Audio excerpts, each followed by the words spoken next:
بسم اللہ الرحمن الرحیم۔ السلام علیکم ڈیئر اسٹوڈینٹس، آج سے ہم اپنا نیا چیپٹر شروع کر رہے ہیں جس کا نام ہے انزائمز۔ تو آئیے اسٹارٹ کر لیتے ہیں۔ انزائمز بایولوجیکل مالیکیولز ہیں اور ان کا کام کیٹالیسس کرنا ہے۔ کیٹالیسس کا مطلب یہ ہے کہ یہ کیمیکل ریئیکشن کی سپیڈ کو تیز کر لیتے ہیں۔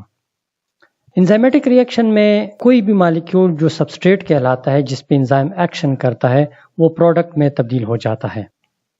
انزائمز اپنے سبسٹریٹ کے لیے کافی سیلیکٹیو ہوتے ہیں، مطلب یہ کہ انزائم کچھ خاص سبسٹریٹ پہ ایکشن کرتا ہے جبکہ ہر سبسٹریٹ پہ یہ ریئیکشن نہیں کر سکتا۔ یہ صرف اور صرف کچھ خاص ریئیکشنز کو ہی کیٹالائز کر سکتا ہے۔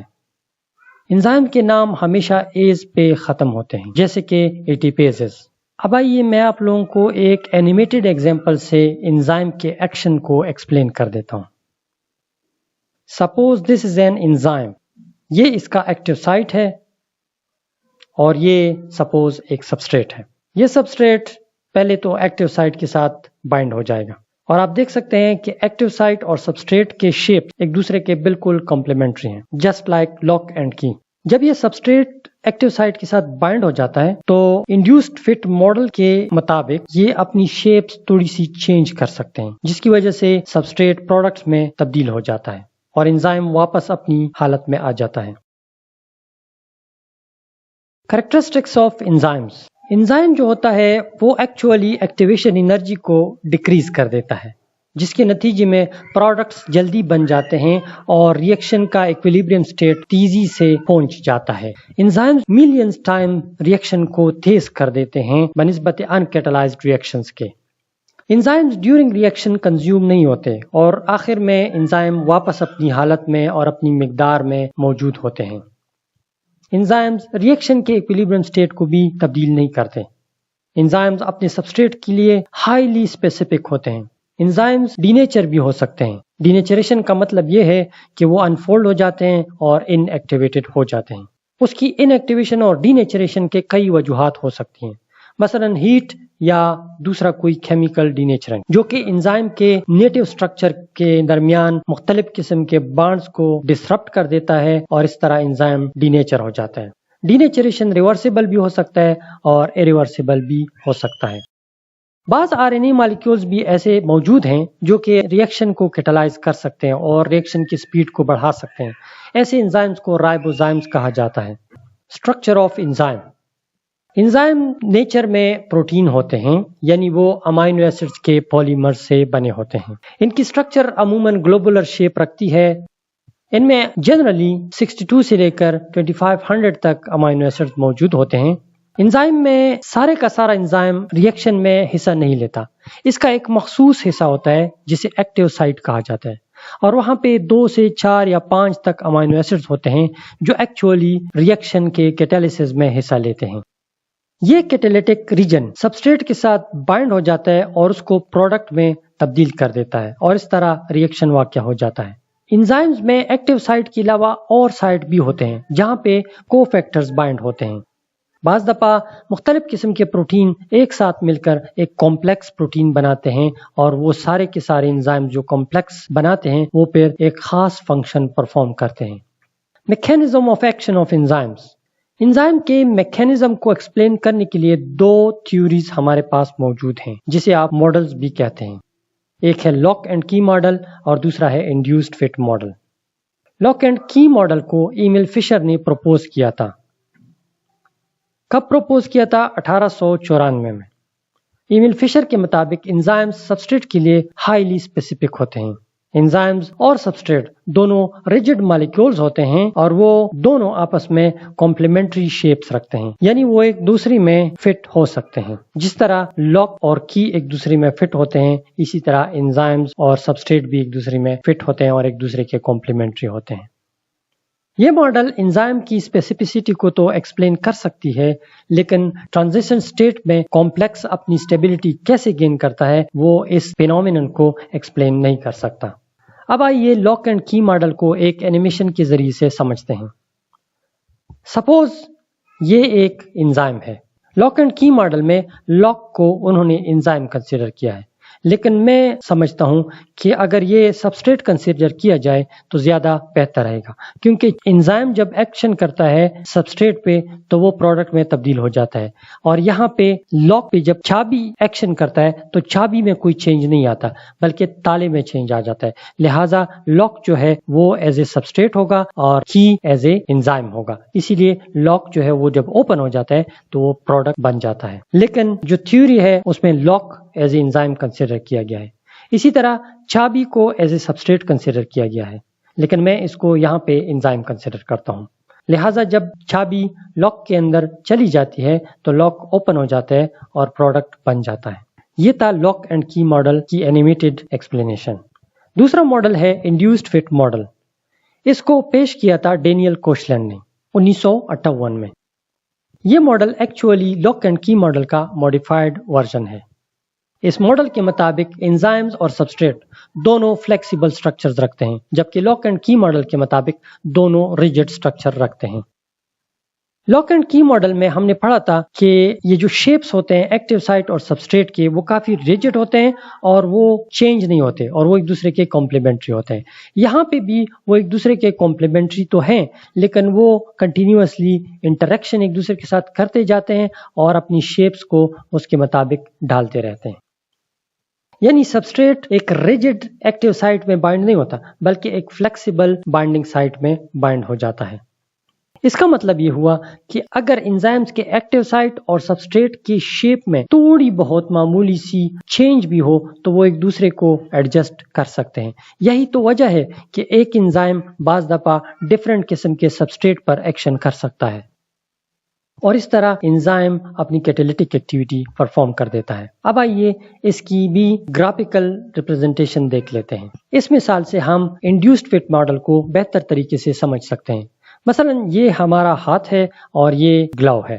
گلاوز اور ہاتھ دونوں فلیکسیبلٹی رکھتے ہیں۔ اگر گلاوز تھوڑے سے تنگ بھی ہوں تو جیسے ہی آپ اس میں اپنا ہاتھ ڈال دیتے ہیں تو وہ آپ کی انگلیوں اور ہاتھ کے مطابق ایڈجسٹ ہو سکتا ہے، تو لہٰذا یہ ماڈل انڈیوسڈ فٹ ماڈل کو بہتر طریقے سے ایکسپلین کر سکتا ہے۔ اب انڈیوسڈ فٹ ماڈل کے لیے میں دوبارہ سے آپ کو وہ پچھلا والا اینیمیشن دکھا دیتا ہوں جو میں نے شروع میں آپ کو دکھایا تھا۔ اس میں بھی آپ دیکھیں گے کہ جو ایکٹیو سائٹ ہے وہ چینج ہو جاتا ہے جب سبسٹریٹ اس کے ساتھ بائنڈ ہو جاتا ہے۔ یہ آپ دوبارہ سے دیکھیں، سبسٹریٹ آ گیا، ایکٹیو سائٹ کے ساتھ بائنڈ ہو گیا اور یہ انڈیوسڈ فٹ ماڈل کو یہاں پہ ایکسپلین کیا گیا ہے۔ یہ پروڈکٹ میں کنورٹ ہو گیا اور سبسٹریٹ دوبارہ سے اپنی حالت میں واپس چلا گیا۔ انزائمز کے اوپر نہ صرف ایکٹیو سائٹس موجود ہوتے ہیں بلکہ اس کے اوپر کچھ اور سائٹس بھی موجود ہوتے ہیں جنہیں ایلوسٹیرک سائٹس کہا جاتا ہے۔ ایلوسٹیرک سائٹس کے ساتھ دوسرے مالیکیولز بائنڈ ہوتے ہیں سبسٹریٹ کے علاوہ، جو کہ ایلوسٹیرک سائٹ کے ساتھ ویک نان کوویلنٹ بانڈ بناتے ہیں اور اس طرح وہ ایلوسٹیرک سائٹ کے کنفرمیشن میں چینج لاتے ہیں جس کے نتیجے میں باقی انزائمز میں بھی تبدیلی آ جاتی ہے۔ جیسے ہی انزائم کی شیپ میں تبدیلی واقع ہوتی ہے اس کے ساتھ ساتھ وہی چینج انزائم کے ایکٹیو سائٹ تک چلی جاتی ہے اور ایکٹیو سائٹ میں بھی چینج آ جاتا ہے، جس کے نتیجے میں یہ ری ایکشن کے ریٹ کو متاثر کر سکتا ہے۔ اس طرح یا تو انزائم اس کی وجہ سے ایکٹیویٹ ہو جاتا ہے یا انہیبیٹ ہو جاتا ہے، اور یہی طریقہ ہے جس کے ذریعے سے انزائمز کی ایکٹیویٹی کو باڈی میں کنٹرول کیا جاتا ہے اور اس طرح انزائمز کی ریگولیشن ہوتی رہتی ہے۔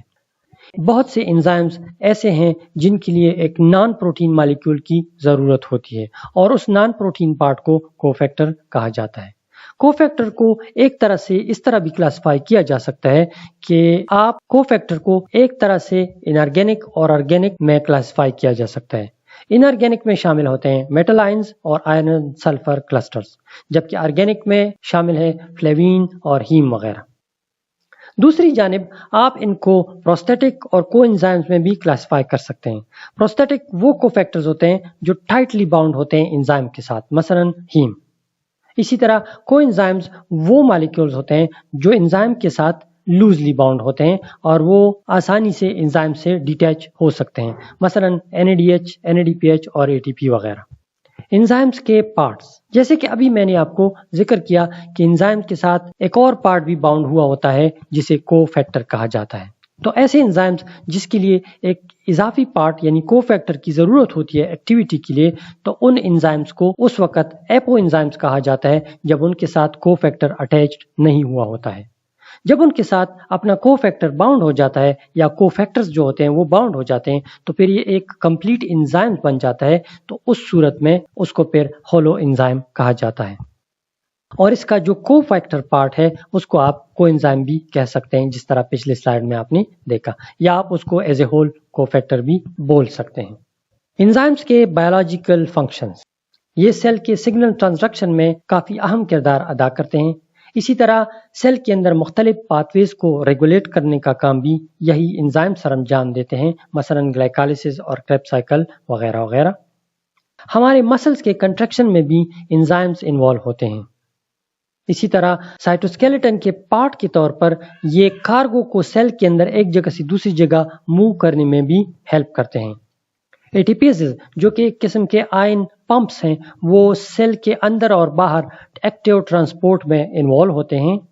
اسی طرح فائر فلائز کو اگر آپ لوگوں نے دیکھا ہو جو کہ لائٹ خارج کرتی ہے، وہ اس میں ایک انزائم موجود ہوتا ہے جسے لوسیفریز کہا جاتا ہے، اسی کے ذریعے سے وہ لائٹ پروڈیوس کرتا ہے، یعنی اس کے لائٹ پروڈیوسنگ ریئیکشن کو لوسیفریز انزائم کیٹالائز کرتا ہے۔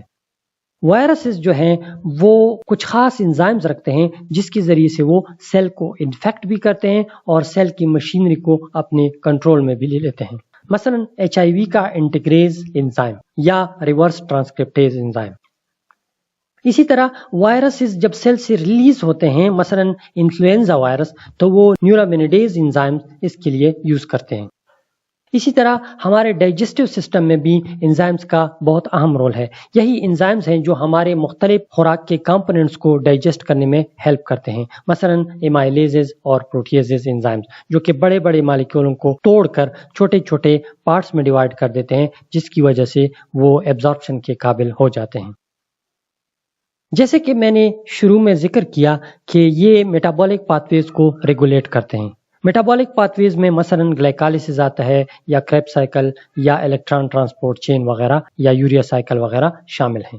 تو وہاں پہ اس طرح ہوتا ہے کہ ایک گروپ آف انزائمز ایک ساتھ کام کرتے ہیں، یعنی ایک انزائم کسی سبسٹریٹ کو اٹھا کے اس کو پروڈکٹ میں تبدیل کر دیتا ہے، اس کے بعد ایک دوسرا انزائم ہوتا ہے اس پاتھ وے میں، وہ اس پچھلے والے انزائم کے پروڈکٹ کو ایز اے سبسٹریٹ اٹھا لیتا ہے اور اس کو ایک اور پروڈکٹ میں کنورٹ کر دیتا ہے، اور اس طرح پھر آگے ایک تیسرا انزائم ہوتا ہے، وہ اس کے پروڈکٹ کو اٹھا کے اس کو ایک اور سبسٹریٹ میں کنورٹ کر دیتا ہے۔ اس طرح یہ سائیکل چلتا رہتا ہے۔ اگر انزائمز نہ ہوتے تو میٹابولک پاتھ ویز مثلا گلائکالسس کا وجود ناممکن تھا۔ Factors affecting enzymes activity. Inhibitors ایسے مالیکیولز یا ایسے اسپیشیز ہوتے ہیں جو انزائمز کی ایکٹیویٹی کو ڈیکریز کر دیتے ہیں، اس میں بعض ڈرگز اور پوائزنز شامل ہیں، جبکہ دوسری جانب کچھ اسپیشیز یا مالیکیولز ایسے ہوتے ہیں جو انزائمیٹک ایکٹیویٹی کو انکریز کر سکتے ہیں۔ انزائم کی ایکٹیویٹی مختلف دوسرے فیکٹر کی وجہ سے بھی متاثر ہو سکتی ہے، مثلا ٹیمپریچر، پریشر، کیمیکل انوائرمنٹ یعنی pH، concentration of the substrate and concentration of the enzymes. سب سے پہلے لے لیتے ہیں سبسٹریٹ کنسنٹریشن۔ سبسٹریٹ کی کنسنٹریشن کو جب آپ شروع میں انکریز کرتے چلے جائیں تو ریٹ آف ریئیکشن میں بھی اضافہ ہوتا چلا جاتا ہے۔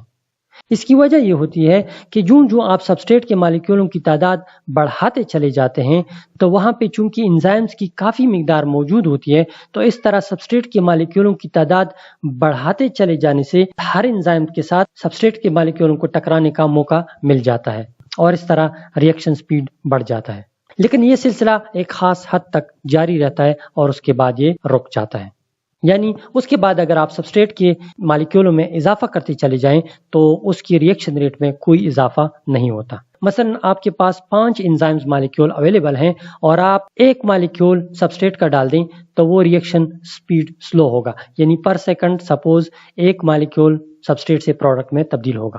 جب آپ 2 سبسٹریٹ کے مالیکول 5 انزائمز کو دے دیتے ہیں تو اب بھی کافی انزائمز اویلیبل ہیں، ایک سبسٹریٹ ایک انزائم اٹھائے گا، دوسرا سبسٹریٹ دوسرا انزائم اٹھائے گا، تو اس طرح وہ دونوں سبسٹریٹ ایک ہی سیکنڈ میں پروڈکٹ میں تبدیل ہو جائیں گے اور ریئیکشن ریٹ تیز ہوگا اس دفعہ۔ اب آپ اس میں 3 سبسٹریٹ ڈال دیں، انزائمز پھر بھی 5 ہیں، تو 3 انزائمز اس ریئیکشن کو 1 سیکنڈ میں کیٹالائز کر کے 3 پروڈکٹس بنائیں گے۔ 4